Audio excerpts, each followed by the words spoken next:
En medio de una reunión familiar, mi prometida se burló a carcajadas diciendo que yo no era material para esposo. Yo guardé silencio frente a todos, pero esa misma noche mi tío me reveló un secreto que cambió mi vida y desató mi venganza. Tengo 31 años y trabajo como gerente de operaciones en una gran empresa de logística en Phoenix. Mi salario ronda los $165,000 base más bonos. No tengo deudas porque compré mi casa al contado tras invertir con inteligencia parte de una herencia. Manejo un BMW ya pagado. No es por presumir, pero es importante para entender lo que viene. He trabajado muy duro para llegar hasta aquí. Crecí con muchas carencias, vales de comida, avisos de desalojo. Mi padre se fue cuando yo tenía 8 años y mi madre nos sacó adelante a mí y a mi hermana sola. Durante mi adolescencia trabajé en empleos de medio tiempo y me maté estudiando para conseguir becas. Me financié la universidad sobreviviendo a base de ramen y pura determinación. Me gradué en administración de empresas sin deudas. Todo lo que poseo lo construí con esfuerzo, sacrificio y disciplina. Hace 2 años conocí a Clara, de 26, en un bar de azotea del centro. Era impresionante,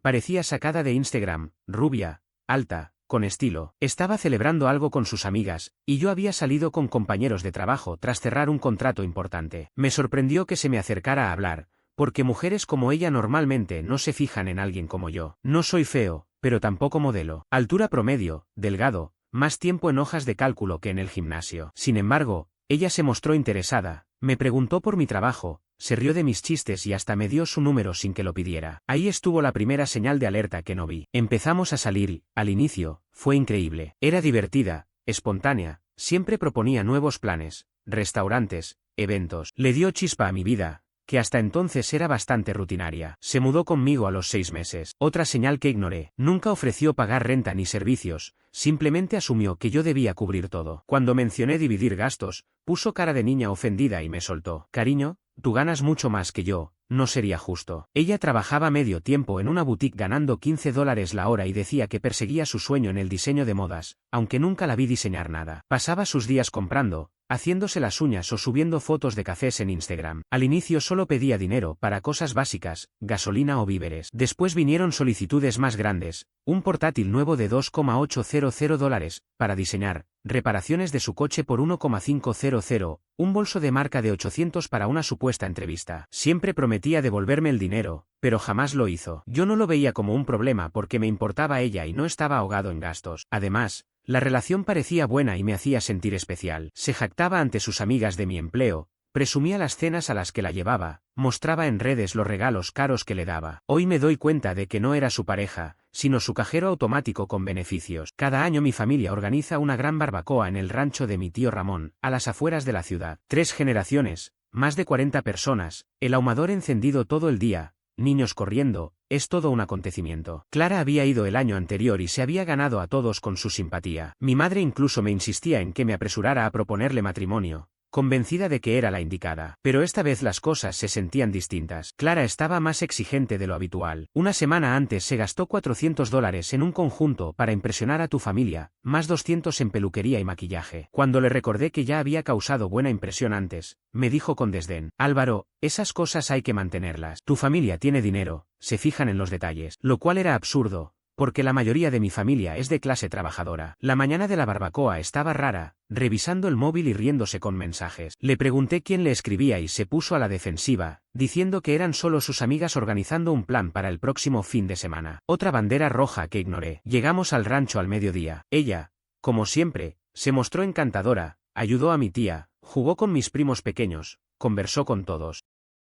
Yo estaba en la parrilla junto a mi padre y mi tío cuidando las carnes. Cerca de las 2 de la tarde, el ambiente se relajó. Clara charlaba en el porche con mis primas sobre temas de relaciones y compromisos. Mi prima Lucía, recién comprometida, le preguntó en tono inocente: ¿Y cuándo te va a poner anillo, Álvaro? Clara soltó una risa fingida, tan fuerte que todos voltearon a mirarla, y respondió: Ay, cariño, no tengo prisa. Álvaro es bueno, pero no es material de esposo, si me entienden. El silencio fue absoluto. Ella siguió: es más como un ensayo, una etapa de práctica antes de encontrar a alguien que realmente vaya hacia adelante en la vida. Sí, ahora gana bien, pero no tiene ambición. Se quedará toda la vida en el mismo trabajo aburrido, mientras yo quiero disfrutar de algo más. Yo estaba a unos metros, escuchando cada palabra. Sentí las pinzas de la parrilla pesar como si fueran de plomo. Pero no había terminado. Y entre nosotras, lo íntimo es bastante básico, nada fuera de lo común. Necesito un hombre de verdad, alguien que sepa cómo manejar a una mujer como yo. Lucía estaba horrorizada, Algunas mujeres intentaron cambiar de tema, pero Clara parecía disfrutar de la atención. No me malinterpreten, no me quejo, siguió. Él paga todo, nunca me pregunta a dónde voy o qué compro. Es como tener un sugar daddy, pero sin el detalle desagradable de la edad. Pero a largo plazo, por favor, tengo 26 años y me veo así. Se señaló el cuerpo con gesto orgulloso. Puedo conseguir algo mucho mejor. En ese momento sentí que alguien se había colocado a mi lado. Era mi tío Ramón, que se había movido en silencio como un fantasma. ¿Escuchaste todo?, me preguntó en voz baja. Solo pude asentir, con la garganta cerrada. Bien, dijo, ahora ya sabes con quién estás tratando. La pregunta es, ¿qué piensas hacer al respecto? Me llevó lejos del bullicio, hacia el estanque de su terreno donde nadie podía oírnos. Yo seguía con las pinzas de la parrilla en las manos, temblando de rabia. Quería ir directo a enfrentarla y terminar con todo delante de todos, pero mi tío Ramón me detuvo con calma. No lo hagas, me dijo. Eso es justo lo que ella quiere, un espectáculo lleno de drama, lágrimas y un papel de víctima. Después, en un par de semanas, andará diciendo que no soportaste su sinceridad y que mostraste tu verdadera cara. Se acomodó en su vieja silla de pesca y me indicó que me sentara en el refrigerador junto a él. ¿Sabes cuál es tu problema, Álvaro? Continuó. Eres demasiado bueno. Siempre buscas lo mejor en la gente, incluso cuando ya te están mostrando lo peor. Esa mujer acaba de decir delante de toda tu familia que eres su cajero automático personal y que además eres un fracaso en la cama. Y aún así, apuesto a que en tu cabeza estás buscando excusas para justificarla. Y tenía razón. Una parte de mí pensaba que quizá no lo había dicho en serio, que tal vez había malinterpretado. Te diré algo sobre personas como ella, prosiguió Ramón, no respetan la bondad, la confunden con debilidad, te exprimen hasta dejarte vacío y luego buscan a otro. Y ahora mismo, tú eres su objetivo. Entonces, ¿qué hago?, pregunté. Te haces listo, documenta todo, protégete legal y financieramente, y muéstrale lo que pasa cuando confunden bondad con debilidad. Ramón sabía de lo que hablaba. Había pasado por un divorcio brutal 10 años atrás. Su ex lo acusó falsamente de maltrato, intentó dejarlo sin nada y hasta consiguió que sus hijos lo odiaran por un tiempo. Aprendió a golpes hasta dónde puede llegar alguien cuando hay dinero de por medio. Lo primero que haces el lunes en la mañana es ir al banco y abrir una nueva cuenta, me aconsejó. No cierres la que tienes, déjala con lo justo para pagar facturas, pero mueve tu dinero principal a un lugar donde ella no tenga acceso. Caí en la cuenta de que Clara ya tenía mis datos bancarios porque se los había dado para emergencias. Curiosamente, esas emergencias siempre terminaban siendo compras en Sephora o cafés carísimos. Segundo, continuó Ramón, empieza a documentar todo. Conversaciones, gastos, mensajes, guarda registros, capturas de pantalla. Si te manda locuras por texto, guarda cada palabra. Te hará falta más adelante. ¿Evidencia para qué?, pregunté. Para cuando intente destruirte. ¿Por qué lo hará? Mujeres como ella nunca se van en silencio cuando se acaba la fuente de dinero. Siempre juegan sucio. Nos quedamos mirando el agua un rato, mientras la música y las risas del asado seguían sonando detrás de nosotros. Seguramente Clara seguía hablando de cualquier tontería dramática, como si nada hubiera pasado. Hay algo más que tienes que saber, dijo Ramón, sacando su teléfono. Me mostró la cuenta de Instagram de Clara. Yo no la seguía, pero su hija sí. Mira esto. Deslizó hasta una publicación de 2 días atrás. Clara en un restaurante elegante, sentada frente a un hombre que no conocía. El pie de foto decía: cena increíble en Leonard Dan con un hombre extraordinario. La vida está llena de sorpresas. Viviendo mi mejor vida. Bendecida. Sentí un vacío en el estómago. Ese lugar era carísimo. Al menos $300 por persona. Y Clara me había dicho que esa noche estaba en una salida con amigas. Eso no es todo, añadió Ramón, mostrándome más fotos. Fíjate en las últimas semanas. Ahí la tienes en bares caros, hoteles de lujo, siempre con distintos hombres, usando ropa de diseñador que sé que no puede pagar con su sueldo en la boutique. Y los textos que escribe hablan de citas increíbles y de que la tratan como a una reina. Entonces todo encajó. Las salidas nocturnas que supuestamente eran eventos de trabajo, las joyas nuevas que aparecían sin explicación, las horas pegada al teléfono riendo sola, sus cambios bruscos de humor. No solo me estaba usando económicamente, me estaba engañando por completo. Quiero destruirla, dije, y esta vez lo sentí de verdad. Perfecto, pero hazlo con cabeza fría, de forma legal y sin dejar que nada se te vuelva en contra, respondió Ramón. El lunes siguiente abrí una nueva cuenta en otro banco. Trasladé $125.000 de mi cuenta principal y dejé solo lo justo para facturas, de modo que todo pareciera normal. Configuré el depósito directo de mi sueldo para que empezara a ir a la nueva cuenta. Sentí un gran alivio al saber que Clara ya no podría seguir despilfarrando mi dinero en caprichos. Lo de reunir pruebas resultó hasta sencillo,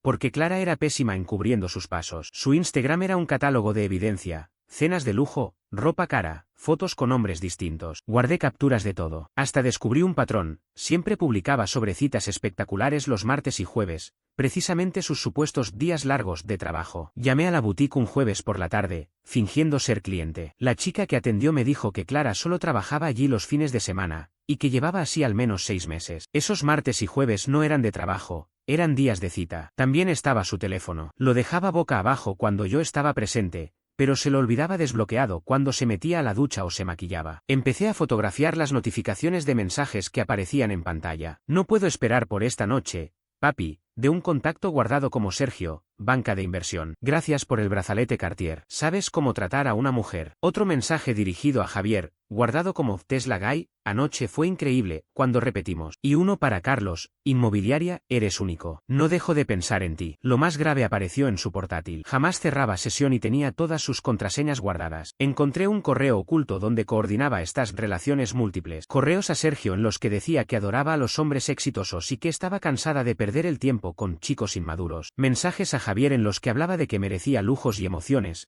que ya no quería vidas mediocres. Pero lo peor fue un correo a su amiga Marta, donde revelaba su estrategia completa. Álvaro es un tonto, jajaja. Paga todo sin preguntar. Vivo prácticamente gratis mientras busco a alguien mejor. Ya tengo candidatos en Seeking Eraniment. Tipos con dinero real que saben cómo tratar a una mujer. Solo debo tener cuidado de no ser descubierta antes de cambiar de nivel. El plan es seguir usándolo hasta que consiga a alguien con verdadera riqueza. Luego lo dejo y saco lo que pueda en la ruptura. Sentir náuseas fue lo mínimo cuando leí lo que había escrito. Es tan ingenuo que seguramente me dejará quedarme con la mitad de sus cosas solo para evitar problemas. 2 años de mi vida invertidos, decenas de miles de dólares, cariño genuino y paciencia, todo reducido a una estrategia para cazar una billetera más grande. Pero en lugar de explotar, recordé el consejo de mi tío Ramón y me mantuve sereno. Lo mejor era reunir pruebas. Empecé a revisar minuciosamente mis estados de cuenta y registros bancarios del último año. La magnitud del abuso económico era increíble. Más de $40.000 de mis tarjetas destinados a ropa, joyas, tratamientos de spa, cenas de lujo, probablemente con otros hombres,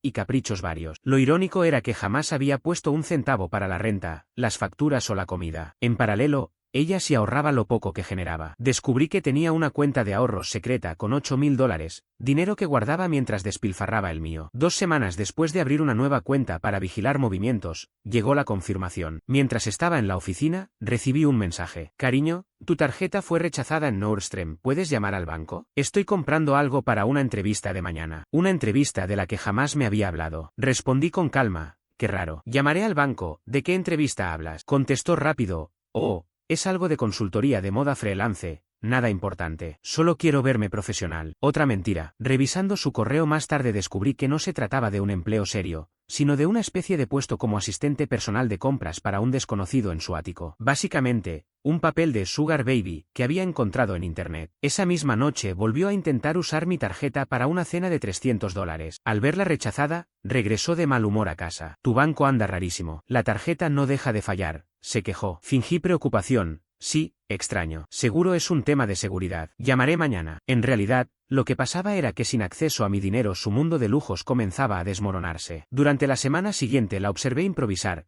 pidiéndome efectivo solo hasta que el banco arregle el problema. Le daba cantidades pequeñas para no levantar sospechas, mientras veía cómo intentaba acelerar la búsqueda de nuevos candidatos. Sus publicaciones en Instagram se multiplicaron. Fotos en restaurantes caros con frases como cuando un verdadero hombre sabe cómo tratarte o hay quienes entienden el lujo y quienes no. Claras indirectas hacia mí mientras buscaba impresionar a otro. Lo que ella nunca entendió es que mantener a alguien como ella era costoso. Los hombres que intentaba atraer esperaban que luciera impecable, que vistiera ropa cara y asistiera a citas exclusivas. Sin mi dinero detrás, su fachada se vino abajo. Fue un espectáculo observar cómo todo se derrumbaba. La situación estalló 3 semanas después del famoso asado familiar. Llegó furiosa tras otra entrevista fallida. Necesito $2.000. Hay un evento de networking la próxima semana y necesito un vestido adecuado con todos los accesorios. Es una oportunidad enorme. ¿$2.000 por un solo atuendo? Pregunté incrédulo. Álvaro, no entiendes. Voy a tratar con gente importante. No puedo aparecer como si comprara en Target. Me quedé en silencio, como si lo pensara. Es mucho dinero, Clara. Tal vez deberíamos hablar de un presupuesto. Ella explotó. ¿Presupuesto? ¿Hablas en serio? Estoy intentando construir una carrera y tú te preocupas por $2.000. Ganas casi 200.000 al año y te pones a llorar por esto. En ese instante se cayó la máscara. Ya no quedaba nada de la novia dulce. Su discurso cambió a reclamos. Trabajo duro para darle sentido a esta relación. Hago de esta casa un hogar. Aguanto a tu familia aburrida y a tus amigos nerds. Lo mínimo que puedes hacer es invertir en mi futuro. La miré fijo y le pregunté con calma. ¿Y exactamente cómo contribuyes tú? ¿Cómo contribuyo? Gritó, indignada. Podría estar con cualquier hombre que quisiera. Pero estoy aquí, contigo, aunque no seas precisamente un gran partido. Yo aporto belleza y emoción a tu vida patética. Sin mí, serías un nerd solitario jugando videojuegos todas las noches. Ahí estuvo la confesión más honesta que había escuchado de su boca. Tienes razón, respondí. Es momento de hablar en serio sobre nuestra relación. El tono de mi voz la asustó. ¿Qué quieres decir? Que debemos dejar de fingir. Esperé hasta el fin de semana para la confrontación final. Pasé días preparando todo, capturas de pantalla, estados financieros, correos impresos, todo organizado en carpetas. El sábado, como siempre, se levantó casi al mediodía. Yo la esperaba en la mesa de la cocina con mi portátil y una taza de café. Buenos días, dijo adormilada. ¿Qué haces? Revisando unos archivos viejos. De hecho, justo quería hablar contigo. El tono serio la obligó a sentarse. Suena grave, intentó bromear. Lo es. Estuve pensando en nuestra relación, en lo que dijiste en el asado. Se puso pálida. Álvaro, no lo dije en serio. Solo quería quedar bien frente a las chicas. En realidad, creo que fue lo más honesto que has dicho desde que nos conocimos. Abrí el portátil y giré la pantalla hacia ella.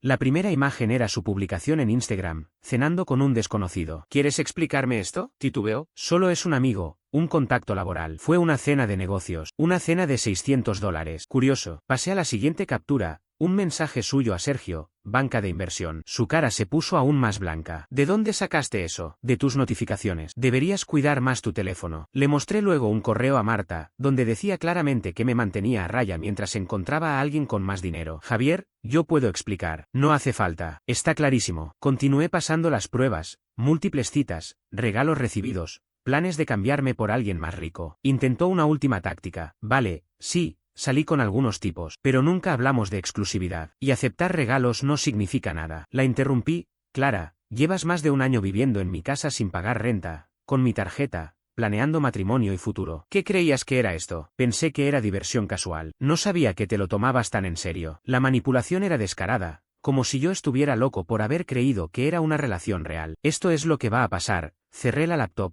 Vas a empacar tus cosas y te vas hoy mismo. ¿Qué? Álvaro, no. Podemos arreglarlo. Me equivoqué. Pero, no te equivocaste. Me estafaste deliberadamente durante 2 años. Me usaste como cajero automático mientras buscabas algo mejor. Esto no tiene arreglo. Lloró, y aunque las lágrimas parecían auténticas, ya no le creía nada. Por favor, no hagas esto. Te amo, lo juro. ¿Podemos cambiar? No.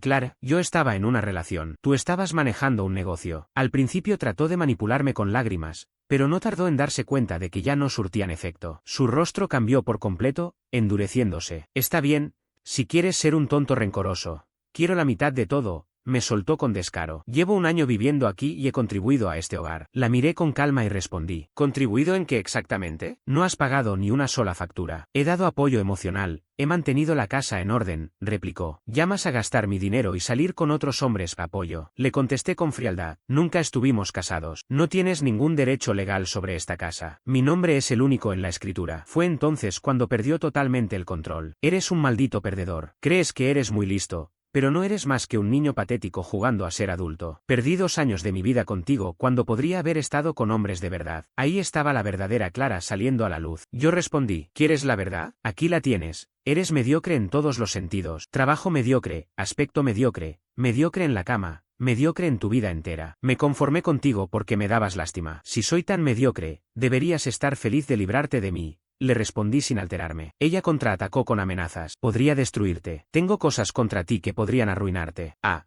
sí. ¿Que pago mis cuentas y no engaño a mi pareja? Repliqué, desesperada. Buscó otra estrategia. Conozco a gente de tu trabajo. Podría contarles que eres un controlador obsesivo, que revisabas mi teléfono y violabas mi privacidad. Perfecto. Enséñales estas capturas de pantalla mientras estás en ello, dije señalando su propio historial de infidelidades. En ese momento me levanté y abrí la puerta principal. Tus cosas estarán empacadas en el porche a las 6 de la tarde. Lo que quede después, lo dono. Ella gritó desde la escalera que hablaría con un abogado y que me arrepentiría. Yo, en cambio, empecé a empacar de inmediato. No quería tenerla en mi casa un minuto más. Al anochecer, Todas sus pertenencias, ropa, maquillaje, bolsos de diseñador comprados con mi dinero y hasta los ridículos cojines decorativos que había insistido en comprar, estaban en cajas en el porche. A las 7 de la noche apareció con Marta y otra amiga para recogerlo todo. Yo observaba desde la ventana mientras cargaban su vida en el Honda Civic de Marta. Clara seguía mirando hacia la casa, como esperando que saliera a detenerla. Pero no lo hice. Ella terminó golpeando con furia la puerta. Esto no ha terminado,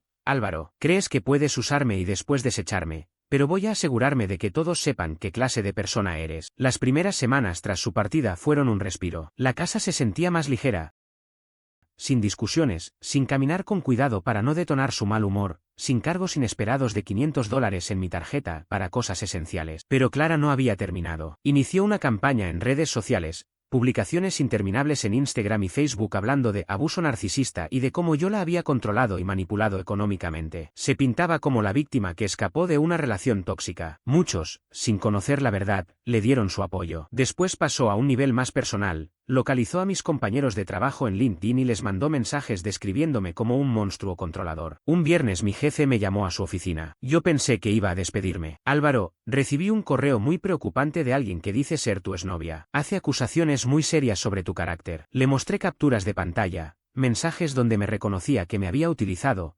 publicaciones con otros hombres, conversaciones en las que decía que buscaba a alguien con más dinero. Ella eligió a la persona equivocada, me dijo mi jefe. Trabajo contigo hace 3 años, sé quién eres. Pero esto podría escalar, necesitas protegerte legalmente. Consulté a un abogado. Su recomendación fue enviar a Clara una carta formal de cese y desistimiento, advirtiendo que cualquier contacto adicional conmigo, mi familia o mi empleador derivaría en acciones legales. Eso la silenció un tiempo. Sin embargo, lo peor apenas comenzaba. Marta me contactó por Instagram. Hola Álvaro, sé que esto es raro, pero creo que deberías saber lo que está pasando con Clara. Anda diciendo que tú fuiste abusivo, pero yo estuve lo bastante cerca para saber que es mentira. Está en serios problemas y creo que es el karma alcanzándola. Resultó que Clara había estado estafando a otros hombres mientras usaba mi casa como base. Convenció a un tipo llamado Javier de invertir $15.000 en su supuesto negocio de diseño de modas. Evidentemente, aquel negocio no existía. Luego estaba Sergio, del sector de banca de inversión. Ella le pidió prestada su tarjeta de crédito para una emergencia familiar y acumuló $8.000 en cargos antes de que él la cancelara. Y Carlos, del rubro inmobiliario, al que engañó con un falso viaje de negocios a un desfile en Nueva York. Le pagó los boletos de avión, el hotel, dinero en efectivo. En realidad ella se fue de compras todo el fin de semana. Las estafas se habían vuelto más sofisticadas, había creado páginas web falsas, documentos empresariales y hasta una supuesta compañía de moda con materiales de marketing muy elaborados. El problema para ella fue que esos hombres se conocían por conexiones de negocios. Al comparar experiencias, descubrieron que todos habían sido engañados por la misma mujer. Javier presentó cargos por fraude, Sergio la denunció por robo y Carlos la demandó civilmente para recuperar el dinero perdido. Clara enfrentaba cargos graves, de nivel penal. Ella cree que tú puedes ayudarla, continuó Marta. Anda diciendo que volvieron,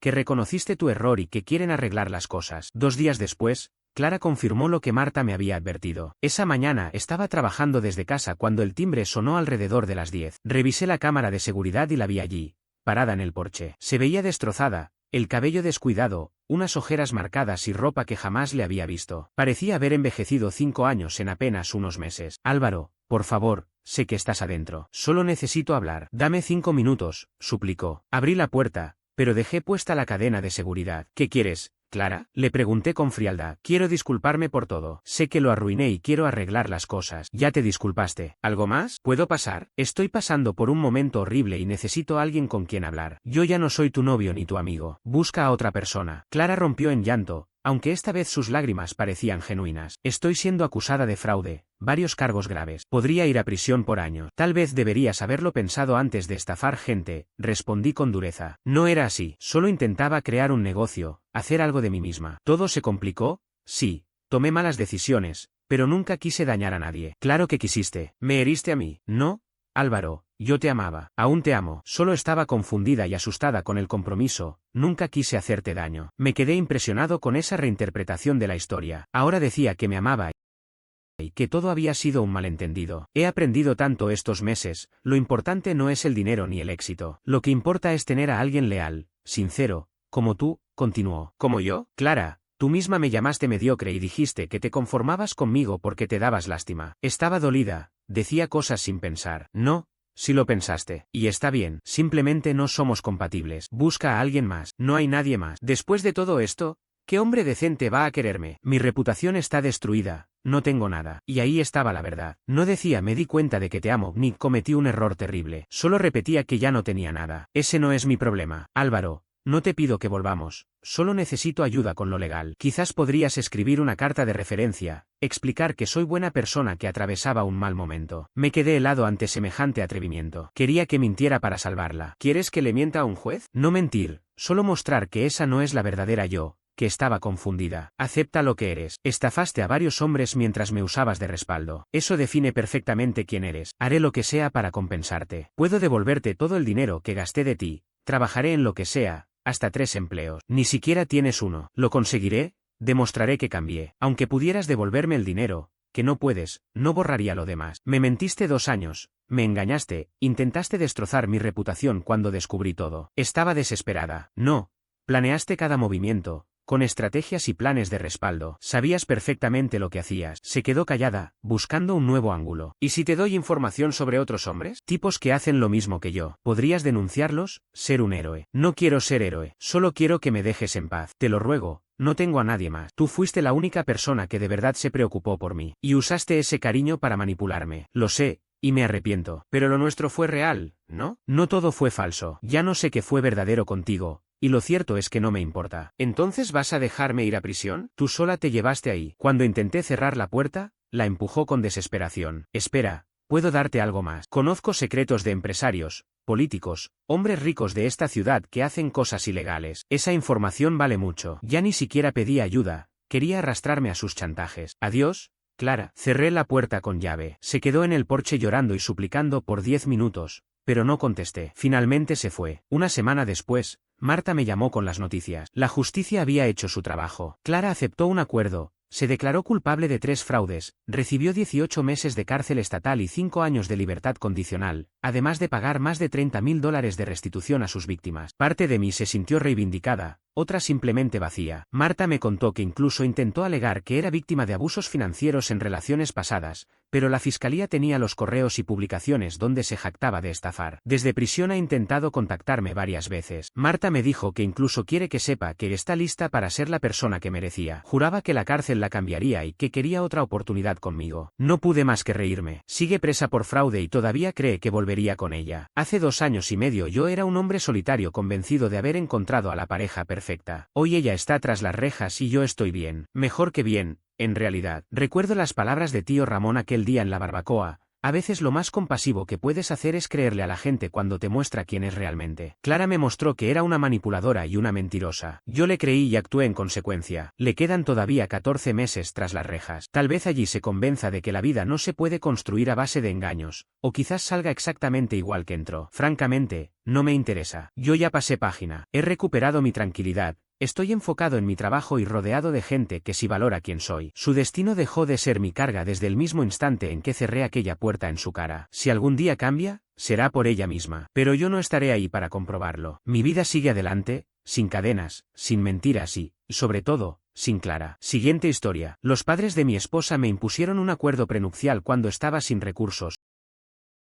Hoy que valgo más que ellos. Quieren destruirlo y amenazan con derechos de abuelos. No contaban con mi contraataque legal. He estado casado con Vanessa, 32, durante 6 años. Yo tengo 34 y juntos tenemos una hija de 4 años llamada Chloe. Todo este asunto con sus padres empezó mucho antes de la boda, pero explotó el mes pasado de una manera que jamás imaginé. Desde el inicio, las diferencias entre nuestras familias fueron evidentes. Vanessa viene de un entorno acomodado. Su madre, Linda, 58, es dueña de 3 clínicas dentales muy exitosas en la ciudad, y su padre, Anthony, 61, dirige una empresa de gestión inmobiliaria especializada en bienes raíces comerciales. Viven en una comunidad privada, conducen autos de lujo y siempre han tenido un estilo de vida de alto nivel. Mi historia es distinta. Mi padre trabajó 30 años como mecánico antes de jubilarse y mi madre fue secretaria en una escuela. Vivimos de forma digna, pero sin lujos. Conocí a Vanessa hace 9 años, cuando ella era coordinadora de marketing en una startup tecnológica y yo me dedicaba al desarrollo web como freelance, después de abandonar mi carrera en ciencias de la computación en el último año. No fue una decisión fácil, pero ya tenía clientes y veía más futuro en mi propio negocio que en terminar la universidad. Desde la primera cita,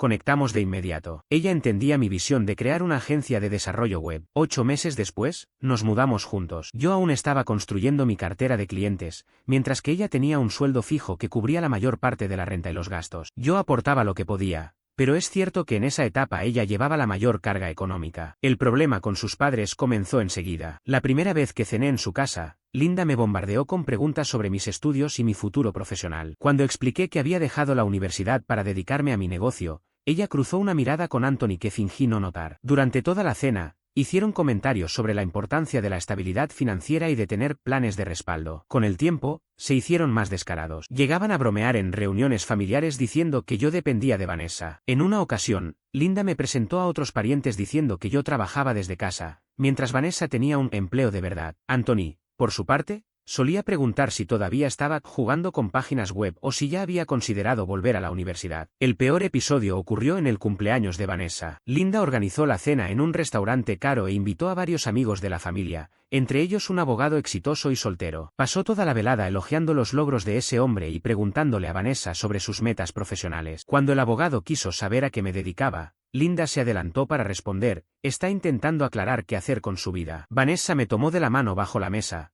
pero no pudo ocultar que estaba avergonzada. A pesar de todo, ella siempre me apoyó. Se quedaba conmigo hasta tarde ayudándome a organizar archivos de clientes y celebraba cada nuevo contrato que conseguía. Después de 3 años juntos le pedí matrimonio y aceptó sin dudarlo. Planeábamos una boda pequeña para la primavera siguiente, pero 2 meses antes, Linda y Anthony pidieron hablar conmigo en privado. Vinieron a nuestro apartamento un sábado, mientras Vanessa estaba en su clase de yoga. Linda sacó una carpeta con documentos legales y me explicó que querían que firmara un acuerdo prenupcial. Las condiciones eran claras: si nos divorciábamos, cada uno se quedaría con los bienes que tuviera antes y durante el matrimonio, sin pensión ni propiedades compartidas. Además, si la separación ocurría, yo tendría que devolver a Vanessa y a su familia cualquier apoyo financiero recibido mientras construía mi negocio. Anthony intervino diciendo que no era nada personal, solo una precaución para proteger a todos. Linda añadió que el acuerdo también me protegería a mí, aunque su tono daba a entender que no esperaba que yo llegara a tener mucho para resguardar. Les pregunté si Vanessa estaba al tanto. Dijeron que hablarían con ella después,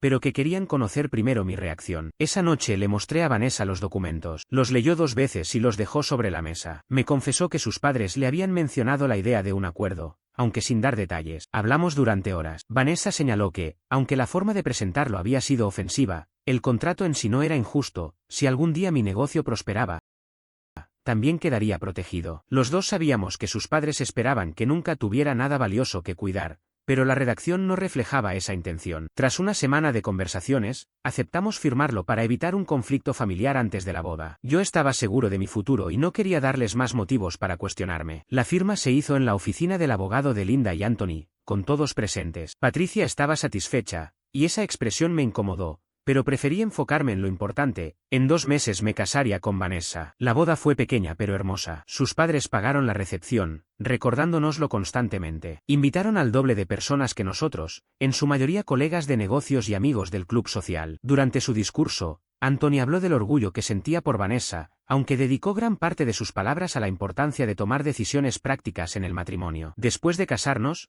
mi negocio empezó a crecer. Firmé un contrato con una cadena de restaurantes regionales para rediseñar sus páginas web y sistemas de pedidos. Eso abrió puertas hacia hoteles y tiendas. Vanessa, por su parte, recibió un ascenso y aumentó sus ingresos. Sin embargo, la actitud de sus padres no cambió. Seguían despreciando mi falta de título universitario y dudando de la estabilidad de mis ingresos. Cuando compramos nuestra primera casa, hace 3 años, Linda nos preguntó si estábamos seguros de poder pagar la hipoteca. 2 años después, cuando nació Chloe, Anthony insinuó que quizá yo debería buscar un trabajo real para mantener a la familia. El año pasado mi negocio dio un salto enorme. La cadena de restaurantes se expandió a nivel nacional y me contrató para llevar todo su marketing digital y desarrollo web. Ese solo contrato triplicó mis ingresos. Pude contratar a 4 empleados y abrir una oficina. También llegaron más clientes nacionales interesados en mis servicios. Al final del año, mi empresa valía más que las clínicas dentales de Linda y la inmobiliaria de Anthony juntas. Vanessa y yo compramos una casa más grande en un mejor vecindario.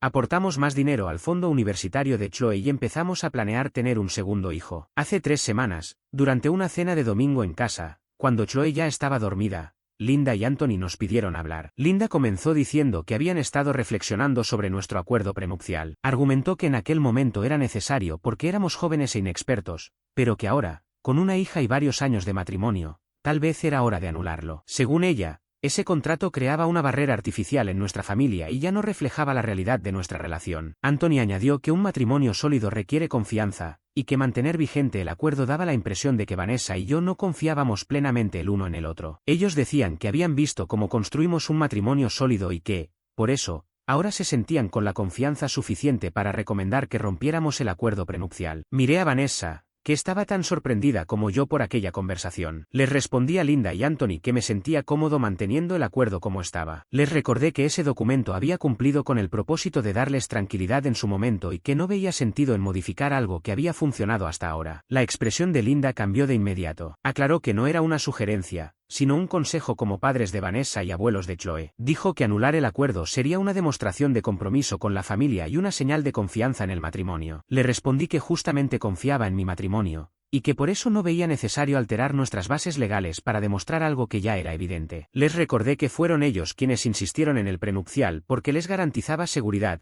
y que esa protección seguía siendo válida. Anthony levantó la voz acusándome de testarudo y de ser irrespetuoso. Me dijo que habían apoyado a Vanessa y a mí económicamente en los primeros años y que lo mínimo que podía hacer era escuchar su orientación. Luego me acusó de ser desconfiado y de interpretar de manera errónea sus intenciones. Ahí fue cuando cometí mi error. Les dije que entendía perfectamente sus motivaciones, que en su momento quisieron el acuerdo porque creyeron que Vanessa siempre tendría más dinero que yo, y ahora buscaban eliminarlo porque la situación se había invertido. Les hice ver que los paranoicos eran ellos, que antes buscaban protegerse de mí y ahora intentaban proteger la posibilidad de que Vanessa reclamara mis bienes. Linda se levantó gritando que yo era un desagradecido y que no respetaba nada de lo que habían hecho por nosotros. Dijo que, a pesar de sus reservas, me habían aceptado en su familia, y que esa era la forma en la que yo les pagaba su generosidad. Vanessa trató de calmar la situación, pero la discusión se extendió por unos 20 minutos más. Anthony me acusó de manipular a su hija contra sus propios padres y Linda me tachó de egoísta, asegurando que desde el inicio había tenido un mal presentimiento sobre mí. Finalmente les pedí que se marcharan porque sus gritos podían despertar a Chloe. Eso los enfureció aún más. Antes de salir, Linda le dijo a Vanessa que debía decidir si permitiría que su esposo humillara a sus padres dentro de su propia casa. Mi esposa los acompañó a la puerta y les pidió que hablaríamos cuando todos se calmaran. De eso ya han pasado 3 semanas. Desde entonces, Linda no ha dejado de llamarla ni de escribirle. Al principio enviaba mensajes disculpándose por haber perdido los estribos,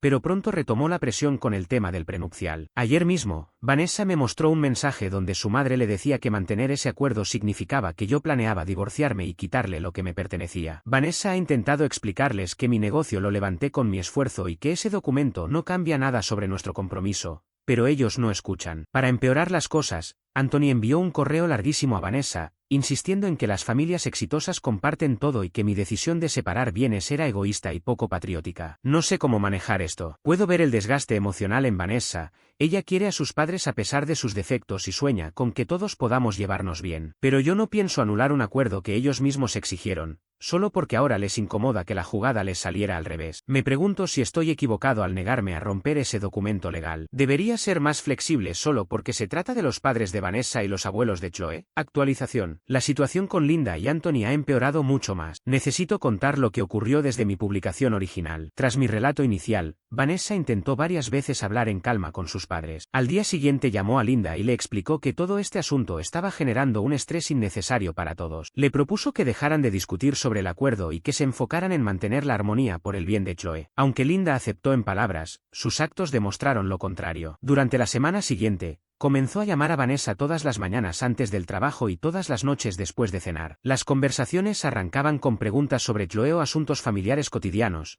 pero siempre terminaban desviándose hacia mi negocio y cómo mi éxito estaba alterando la dinámica familiar. Vanessa empezó a poner las llamadas en altavoz para que yo escuchara. Así pude oír cómo su madre insinuaba que mi repentino ascenso económico podía haberme vuelto arrogante o alejado de los valores originales. Le preguntaba si yo seguía siendo el mismo hombre con el que se casó o si el dinero se me había subido a la cabeza. Repetidamente señalaba que la gente con dinero nuevo se volvía egoísta y se olvidaba de quienes los habían ayudado. La peor conversación ocurrió un jueves por la noche, hace 2 semanas. Vanessa estaba bañando a Chloe, y contesté yo la llamada. Linda parecía sorprendida, pero enseguida se lanzó con lo que claramente era un discurso preparado. Dijo que había reflexionado sobre nuestra pelea y quería disculparse por su reacción. Admitió que yo había trabajado duro para sacar adelante mi negocio, pero afirmó que les preocupaba que mantener las finanzas separadas a largo plazo pudiera dañar nuestro matrimonio. Me explicó que en las parejas sanas todo se comparte y que el acuerdo tenía sentido cuando éramos jóvenes, pero que ahora se había convertido en una barrera artificial que podría deteriorar nuestra relación con los años. Le respondí que Vanessa y yo estábamos satisfechos con nuestro arreglo, que de hecho teníamos cuentas conjuntas para gastos del hogar y necesidades de Chloe, y que el acuerdo solo afectaba mis activos empresariales e inversiones individuales. Aún así, su tono cambió bruscamente. Me dijo que era ingenuo si creía que Vanessa era realmente feliz viviendo bajo la sombra de un documento que la trataba como una amenaza potencial. Según ella, mi esposa simplemente era demasiado educada para expresar su verdadero malestar. La llamada se alargó casi una hora, y Linda no dejó de insistir en que anular el acuerdo sería prueba de madurez como esposo y padre. Cuando mantuve mi postura, me dijo que estaba decepcionada de mí y que Anthony siempre había tenido razón respecto a mi carácter. Al día siguiente, Linda le pidió a Vanessa que almorzaran a solas. Ella aceptó pensando que tal vez su madre estaba dispuesta a dejar atrás el asunto. Pero después de 3 horas de almuerzo, volvió a casa visiblemente alterada. Su madre había pasado todo el tiempo intentando convencerla de que yo la estaba explotando emocional y financieramente, asegurando que el prenupcial era la prueba de que no confiaba en ella y que ya estaba planeando abandonarla cuando encontrara a alguien más joven. Vanessa le respondió que esas acusaciones eran absurdas y crueles. Le recordó que ambos habíamos firmado el acuerdo de común acuerdo y que era una protección para los dos. Incluso le dijo que yo siempre la había apoyado en su carrera y que todas las decisiones importantes las tomábamos juntos. Pero Linda replicó que estaba manipulada, que no veía la situación con claridad y que, como madre, debía protegerla de arruinar su futuro. Le sugirió hablar con un abogado de divorcios, no para separarse de inmediato, sino para conocer sus derechos. Cuando Vanessa se negó, su madre se enfadó y la acusó de elegir a un hombre que no respetaba a su familia por encima de los padres que siempre la habían puesto en primer lugar. Le dijo que era una desagradecida y que además estaba preocupada por el ejemplo que estábamos dando a Chloe. Esa misma noche tuvimos nuestra primera discusión real sobre este problema. Vanessa estaba agotada por la presión de sus padres y me reprochó que yo no quisiera ceder. Me preguntó si de verdad sería tan terrible firmar un documento para anular el prenupcial, aunque solo fuera para tener paz con su familia. Yo expliqué con calma que ya no se trataba del acuerdo prenupcial en sí, sino de cómo Linda y Anthony intentaban controlar nuestro matrimonio. Estaba claro que, cada vez que no conseguían lo que querían, buscaban generar conflictos. Ceder en ese punto solo abriría la puerta a que continuaran manipulándonos en el futuro. Vanessa entendía mi razonamiento, aunque confesó que estaba agotada de sentirse atrapada en medio de todo esto. La situación explotó el fin de semana pasado. Linda y Anthony aparecieron en nuestra casa sin previo aviso un sábado por la mañana. Chloe jugaba tranquila en el patio trasero mientras Vanessa estaba en la lavandería. Yo me encontraba en mi oficina trabajando cuando escuché el timbre. Al abrir la puerta, los vi a ambos con rostros tensos. Anthony sostenía un sobremanila y Linda cargaba una bolsa de regalo para Chloe. Sin pedir permiso, entraron directamente a la sala. Linda llamó a Vanessa, que bajó sorprendida y visiblemente molesta. Linda tomó la palabra y dijo que era necesario tener una reunión familiar para poner fin a la tensión. Aseguró que el tema del prenup estaba afectando todas las relaciones y que debía resolverse de inmediato. Anthony abrió el sobre y sacó varios documentos. Explicó que habían consultado a un abogado sobre la forma de anular nuestro acuerdo prenupcial y que, si todos colaborábamos, el trámite podía completarse en una semana. Vanessa, confundida, les preguntó por qué habían tomado esa decisión sin hablar con nosotros primero. Linda respondió que estaban cansados de dar vueltas sin resultados y que por eso habían pagado los honorarios del abogado, necesitando solo nuestras firmas para seguir adelante. Les dije firmemente que no teníamos ningún interés en disolver el acuerdo y que llegar con papeles legales a nuestra casa era una falta de respeto. Anthony me acusó de ser terco y dijo que mi actitud estaba perjudicando la relación de Vanessa con su familia. La discusión que siguió fue la peor que recuerdo. Linda me señaló como controlador y paranoico,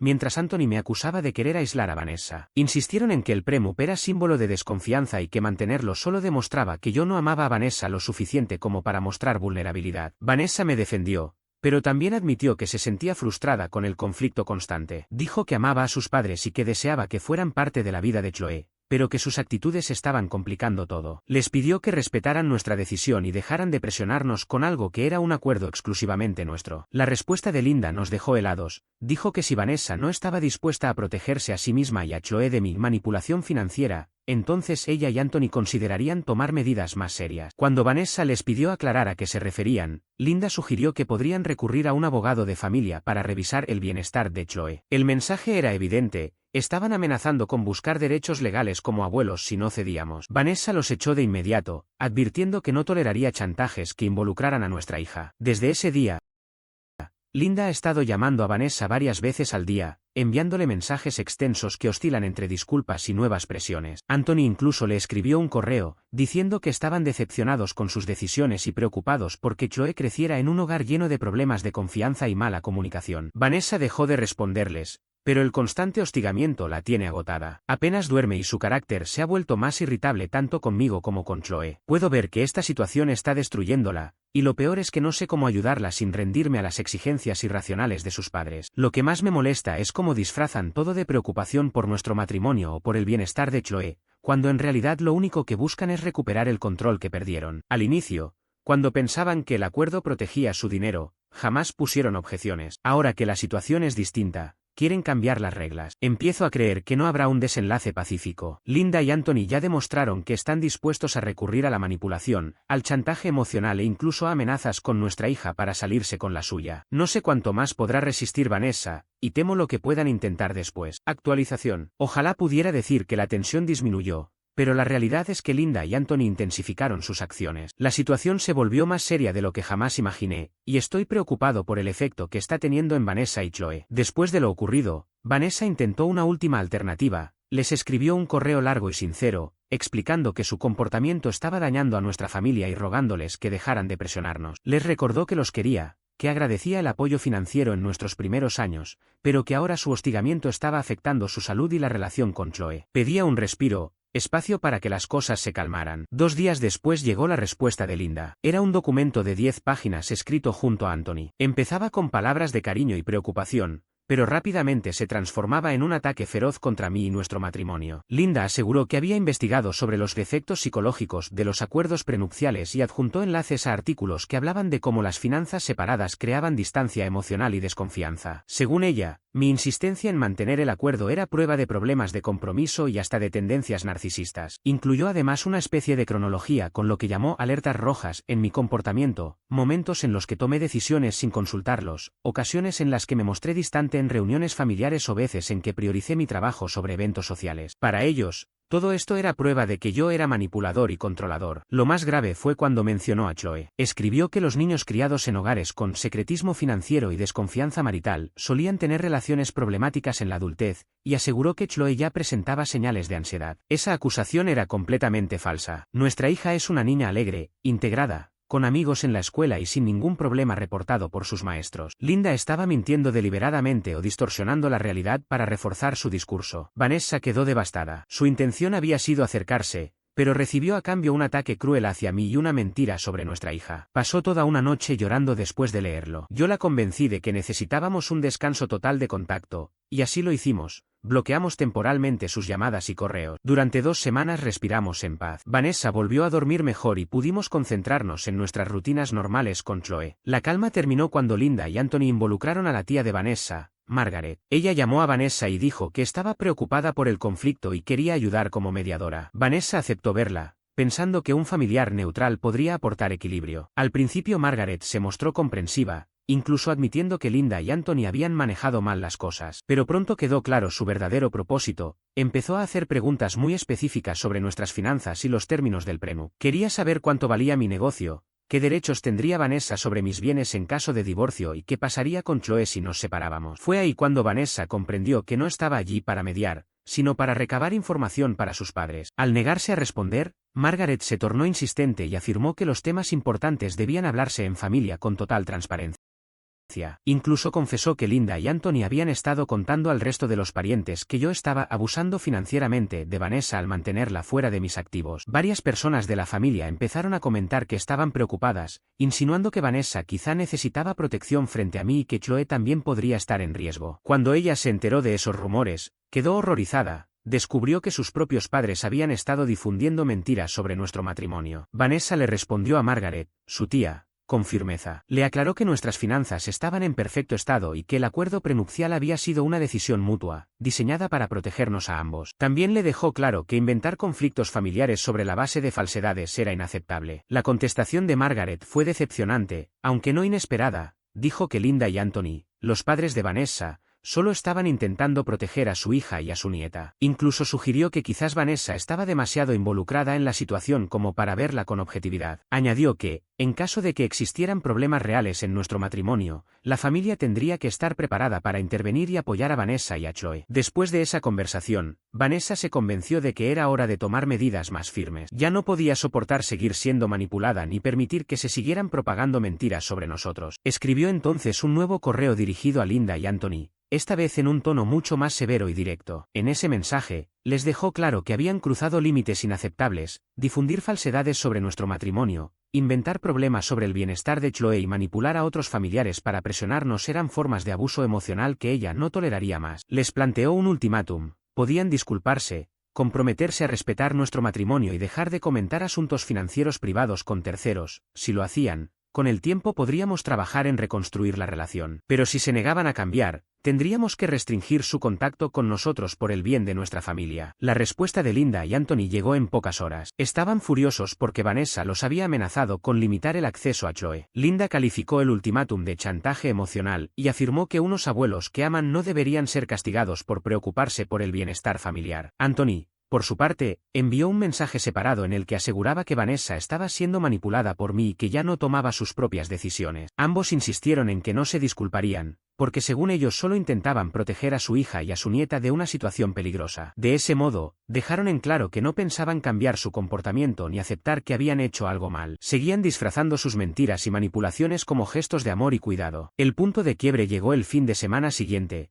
cuando Linda apareció en la guardería de Chloe a la hora de la salida. Había estado esperando en el estacionamiento hasta que Vanessa llegó. Apenas se bajó del auto, su madre la interceptó diciendo que necesitaban hablar de inmediato. Traía una carpeta llena de documentos que, según ella, demostraban que los acuerdos prenupciales eran dañinos para los hijos. Quiso obligar a Vanessa a leerlos dentro de su coche. Cuando ella se negó, explicando que estaba allí solo para recoger a Chloe, Linda se alteró. No se conformó. La siguió dentro de la guardería insistiendo en mostrarle esos papeles delante de otros padres y maestros. Levantó la voz, acusándola de estar tomando decisiones que dañarían el futuro de su hija. La directora tuvo que intervenir y pedirle a Linda que se retirara porque estaba interrumpiendo el proceso de salida de los niños. Chloe, que presenció a su abuela comportándose de manera extraña, se asustó y preguntó si había hecho algo mal para que ella estuviera tan enojada. Vanessa tuvo que tranquilizarla, asegurándole que el conflicto era entre adultos y no tenía nada que ver con ella, mientras lidiaba con la vergüenza y el malestar de la situación. Esa misma noche tomamos la decisión más dura: cortar el contacto con Linda y Anthony por completo. Su comportamiento era cada vez más impredecible y ya estaba afectando directamente a Chloe. No podíamos seguir permitiendo que provocaran caos en nuestra vida ni que traumatizaran a nuestra hija con sus actitudes inapropiadas. Vanessa les envió un último mensaje explicando que cerrábamos toda comunicación porque su comportamiento era dañino. Les dijo que solo reconsideraríamos el contacto si buscaban ayuda profesional para controlar sus actitudes y demostraban un cambio real en la manera de relacionarse con nosotros.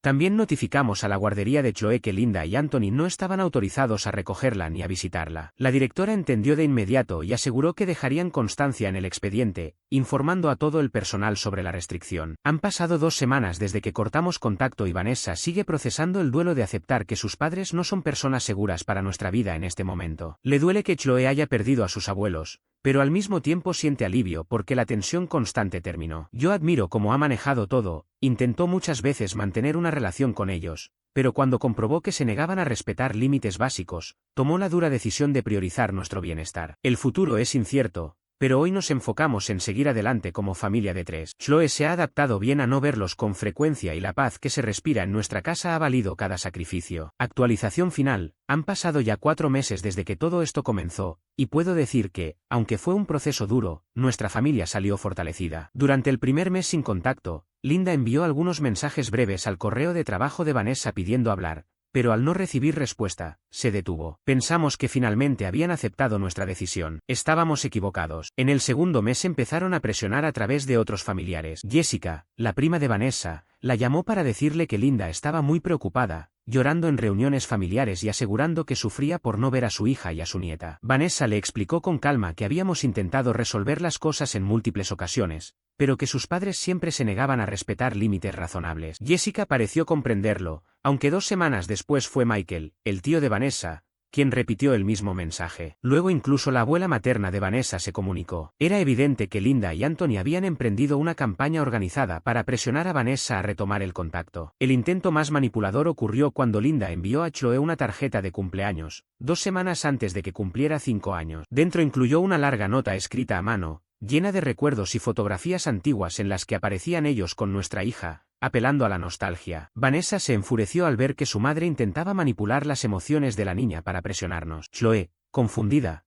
preguntó por qué su abuela le mandaba una tarjeta pero no iba a asistir a su fiesta. Vanessa tuvo que explicarle que, a veces, los adultos tienen conflictos que dificultan que las familias se vean, pero que eso no significaba que ella no fuera querida. Decidimos organizar la fiesta en un centro de juegos cubierto, para evitar cualquier sorpresa desagradable en nuestra casa. La celebración fue maravillosa y Chloe disfrutó mucho con sus amigos de la escuela y vecinos de la calle. Pero apenas 2 días después, Linda y Anthony aparecieron en la oficina donde trabaja Vanessa. Se sentaron a esperarla en el vestíbulo hasta la hora del almuerzo. Cuando ella los vio, intentó pasar de largo, pero Linda se interpuso y le dijo que debían hablar. Traía consigo un álbum de fotos lleno de imágenes de Vanessa y Chloe con ellos en tiempos más felices. Vanessa comenzó a hojear unas páginas mientras hablaba de todos los recuerdos que, según ella, habían construido juntos como familia. Insistió en que Chloe necesitaba a sus abuelos y acusó a mi esposa de ser egoísta al mantenerlos alejados. Anthony intervino diciendo que ya habían sido pacientes demasiado tiempo y que esa distancia estaba dañando a todos. Aseguró que estaban dispuestos a perdonar la actitud irrespetuosa de Vanessa, siempre y cuando ella aceptara llevar a Chloe a visitas regulares. Incluso mencionó que ya habían consultado con un abogado sobre los derechos de los abuelos y que sabían qué opciones tenían a su alcance. Vanessa respondió con firmeza que ese tipo de amenazas legales era justamente la razón por la que habían llegado a ese punto. Les dejó claro que su incapacidad para respetar límites demostraba que no eran personas seguras para estar cerca de Chloe. Finalmente, les pidió que abandonaran su lugar de trabajo y les advirtió que, si no lo hacían, llamaría a seguridad del edificio. Linda rompió en llanto en medio del vestíbulo, diciendo que su hija le estaba destrozando el corazón y que no comprendía por qué estaba siendo tan cruel. Varios compañeros de trabajo de Vanessa presenciaron la escena, lo que la dejó avergonzada y le generó aún más tensión en su empleo. Después de ese episodio, decidimos consultar con un abogado especializado en derecho de familia para conocer qué medidas de protección podíamos tomar. El abogado revisó la situación, y aunque indicó que Linda y Anthony no habían hecho nada que justificara una orden de restricción, nos recomendó documentar cada intento de contacto no deseado en caso de que su comportamiento escalara. También nos explicó que, en nuestro estado, los derechos de los abuelos eran muy limitados cuando ambos padres estaban vivos y casados. Nos dejó tranquilos al afirmar que, salvo que ellos lograran probar que éramos padres no aptos,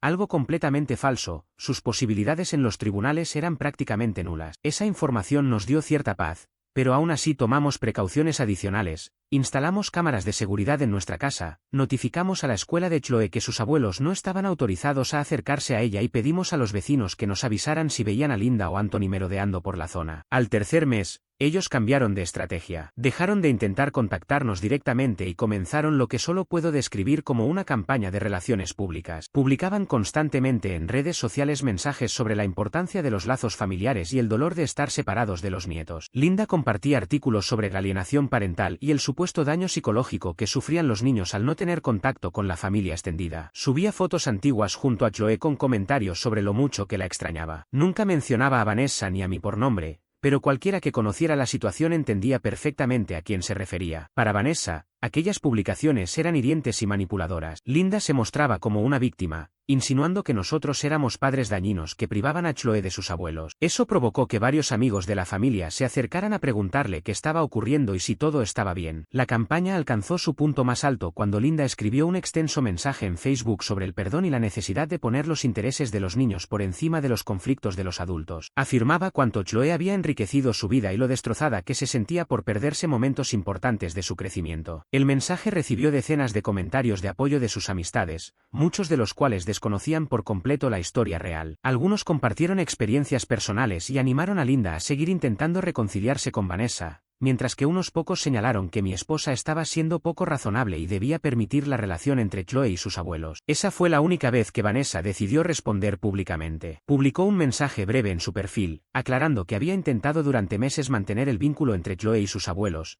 pero que existían límites que debían respetarse para proteger el bienestar de todos. Expresó su esperanza de que algún día pudiera haber una reconciliación, aunque solo sería posible si había un cambio real en actitudes y comportamientos. Su mensaje fue mucho más mesurado que los de Linda, pero sirvió para que amigos y familiares comprendieran que nosotros no éramos los irracionales en el conflicto. Varias personas se comunicaron en privado para ofrecernos apoyo y compartir sus propias experiencias con familiares problemáticos. El cuarto mes fue más tranquilo. Las publicaciones de Linda en redes sociales disminuyeron notablemente y no recibimos intentos de contacto de parte de ella ni de Anthony. La familia extendida de Vanessa entendió finalmente que no se trataba de una simple pelea pasajera, sino de una decisión seria y definitiva. Chloe se adaptó con facilidad a los cambios. A veces preguntaba por sus abuelos, pero no mostraba angustia por su ausencia. Además, mantiene un vínculo muy fuerte con mis padres, quienes la visitan con frecuencia y han asumido un papel más activo en su vida. También su prima Jessica se ha mantenido cercana, trayendo a sus hijos para que jueguen con Chloe. Vanessa comenzó a asistir a terapia para procesar la tristeza y la culpa que le generaba cortar la relación con sus padres. Su consejero le ayudó a comprender que tomó la decisión correcta y que no podía controlar las reacciones de ellos. También le enseñó técnicas para manejar la ansiedad cuando pensaba en el tema. Por mi parte, mi negocio seguía creciendo y paradójicamente, el acuerdo prenupcial que originó todo este conflicto había quedado completamente irrelevante en nuestra vida diaria. Nuestra relación se fortaleció más que nunca. Tomamos las decisiones financieras en conjunto,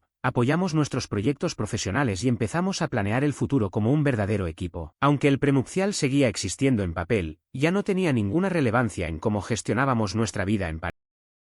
Incluso tomamos una decisión importante: ampliar nuestra familia. Vanessa quedó embarazada y ya lleva 3 meses de gestación. Los dos estamos muy emocionados. Hasta ahora, Linda y Anthony no saben nada del embarazo. Hablamos de si debíamos contarlo, pero decidimos no abrir esa puerta. Si se enteran por terceros, los enfrentaremos con la misma firmeza que en ocasiones anteriores. Esta experiencia nos enseñó la importancia de establecer límites claros y proteger el bienestar familiar. Vanessa comprendió que amar a alguien no significa aceptar conductas abusivas o manipuladoras. Y yo entendí que, en ocasiones, lo más amoroso que se puede hacer es apartar a personas tóxicas de tu vida, aunque sean parte de tu propia familia. No cerramos del todo la posibilidad de reconciliación, pero sería necesario un reconocimiento real de sus errores y un cambio auténtico en su forma de relacionarse. Por sus acciones hasta ahora, no somos optimistas al respecto. Hoy nuestra prioridad es construir un entorno sano y estable para Chloe y el bebé que viene en camino. Chloe está rodeada de personas que la aman incondicionalmente: bisabuelos, tíos,